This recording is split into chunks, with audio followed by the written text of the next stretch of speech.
বন্ধুরা, বেগুন বটবটি দিয়ে কখনো কি পনির ভুনা খেয়েছো? যদি না খেয়ে থাকো, এই রেসিপিটা তোমাদের জন্য।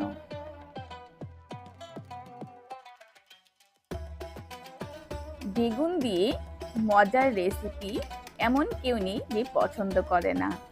এই জন্য তোমাদের মাঝে নতুন একটা নিরামিষ ইউনিক রেসিপি নিয়ে হাজির হয়েছি। আমি সিন্ধু রান্নাঘর থেকে তোমাদের জানাই অনেক অনেক ভালোবাসা। এর সাথে থাকছে বিভিন্ন টিপস অ্যান্ড ট্রিক্স। আশা করছি তোমাদের অনেক অনেক ভালো লাগবে। এই পনির ভুনা বা ছানা ভুনা যাই বলো না কেন, এটা কিন্তু খেতে ভীষণ মজা। এই জন্য যে উপকরণগুলো লাগছে: বেগুন, বটবটি, ক্যাপসিকাম, মটরশুঁটি, ছানা, এগুলো দিয়েই আমি এই পনির ভুনা রেসিপিটা তৈরি করব। এবার আমি একটা পাত্র গরম করে নিয়েছি, এতে আমি পরিমাণ মতো তেল এড করেছি। বন্ধুরা, এখানে তোমরা সয়াবিন তেল এড করবে, কারণ সয়াবিন তেল এড করলে খেতে দারুণ লাগে। এতে আমি তেজপাতা, শুকনা মরিচ, জিরা এবং হিং ফোড়ন দিলাম। যখন একটু ব্রাউন কালার হবে তখন আমি কেটে রাখা বটবটি এবং বেগুনগুলো দিয়ে দিলাম। এবার আমি পরিমাণ মতো লবণ দিব। তোমরা সবজি অনুপাতে কম বেশি করে লবণ দিবে বন্ধুরা। আগেই বলে রাখি, এই রেসিপিটা কিন্তু দুর্দান্ত হতে চলেছে। তারপরে আমি হলুদ দিয়ে দিলাম। এবার আমি ভালোভাবে মিশিয়ে নিব। নিরামিষ চ্যানেল মানে সুস্বাদু রান্না মানে সিন্ধু করুণাময়ী। যারা নতুন নতুন রান্না করছো তাদের জন্য অনেক অনেক শুভকামনা। আর যারা নিরামিষ রান্না খুঁজছো তারা ঝটপট চলে এসো সিন্ধু করুণাময়ী কিচেন ব্লকে।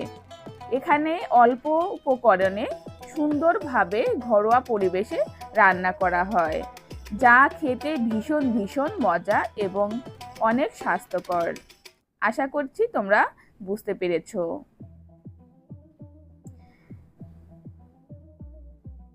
আমি ঢেকে দিয়েছিলাম বন্ধুরা 2 মিনিটের জন্য। এখন আমি কাঁচা লঙ্কা আর মটরশুঁটিগুলো দিয়ে দিব। তারপরে ভালোভাবে মিশিয়ে নিব। বেগুন রান্না করতে করতেই তোমাদের একটা গল্প শোনানো যাক, বেগুনের কাহিনী। তো এক শাশুড়ি বাসা থেকে কোথাও ঘুরতে গেছে। তো বৌমাকে বলেছে যে বেগুন তলানা ঝোল দিতে হবে। তবে বন্ধুরা, আমরা তো জানি যতই জল দেই না কেন বেগুন তো আর কি ডুববে না, বেগুন তো ভাসবে। শাশুড়ি বলে গেছে, এই জন্য বৌমা কি করছে, এক পাতিল জল দিয়েছে, তারপরে বেগুনগুলো দিয়ে দিয়েছে। কিন্তু বেগুনগুলো তো জলে ভাসছে। আমি শাশুড়ি বলে গেছে বৌমাকে, কিন্তু বৌমা এখন ভাবছে মা বলে গেল, কিন্তু আমি যতই জল দিচ্ছি কিন্তু বেগুন তো ভাসছে। এর মধ্যে শাশুড়ি মা চলে এসেছে। তো বলছে, বৌমা কি খবর, রান্না হয়েছে কিনা? তখন বৌমা মৃদু স্বরে বলছে, মা তুমি তো বলেছিলে যে বেগুন তলানি ঝোল দিতে, আমি যতই ঝোল দেই কিন্তু বেগুন তো ভাসে। তখন শাশুড়ি হাসছে আর বলছে, আরে বোকা মা, আসলে বেগুনে যতই জল দাও না কেন বেগুন কিন্তু ভাসবেই। আমি এই রান্না করতে করতে আমার এই বেগুনের গল্পটা মনে হলো বন্ধুরা, তাই তোমাদের মাঝে শেয়ার করলাম। কেমন লাগলো এই গল্পটা অবশ্যই কিন্তু কমেন্টস করে জানাবে।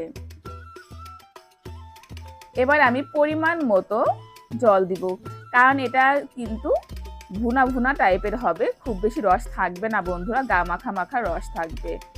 এই রেসিপি কিন্তু খুবই মজার, খুবই সুস্বাদু। নিরামিষভাবে কিন্তু সামান্য উপকরণ দিয়ে এই রেসিপিটি তৈরি করা যায়।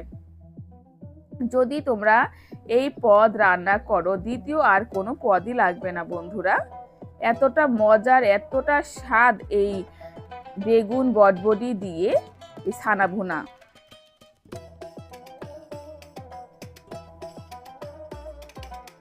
তোমরা যে যেখান থেকে আমার ভিডিওটা দেখছো, আশা করছি তোমাদের অনেক অনেক ভালো লাগছে। সবাই আমার জন্য দোয়া করো। এবার আমি সাম্বার মশলা ইউজ করছি বন্ধুরা। আমি কিন্তু আর কোনো মশলা ইউজ করিনি, সাম্বার মশলা। দেখতে থাকো আর আমি কি কি স্টেপ ফলো করি, দেখতে থাকো।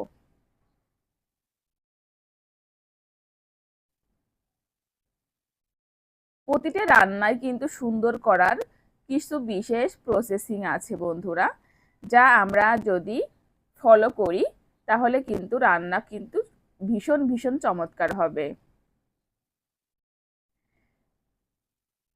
টিপসটা হচ্ছে, আমি বলে দিই, তোমরা যখন নিরামিষ বা যে কোনো রান্নাই করো না কেন, তোমরা কিন্তু হালকা মিডিয়াম হিটে কড়াইটা রাখবে।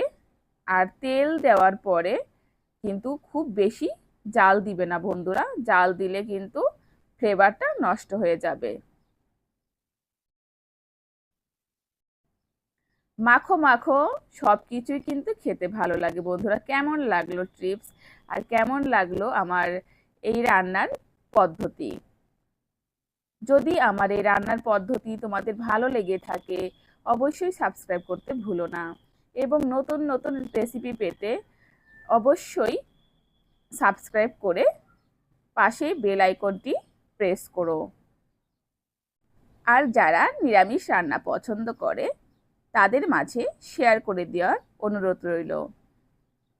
আশা করছি তোমাদের অনেক ভালো লেগেছে। তোমরা ভালো থাকো, সুস্থ থাকো। আবার দেখা হবে নতুন কোনো স্পেশাল রেসিপিতে। আর কথা নয় বন্ধুরা, থ্যাংক ইউ।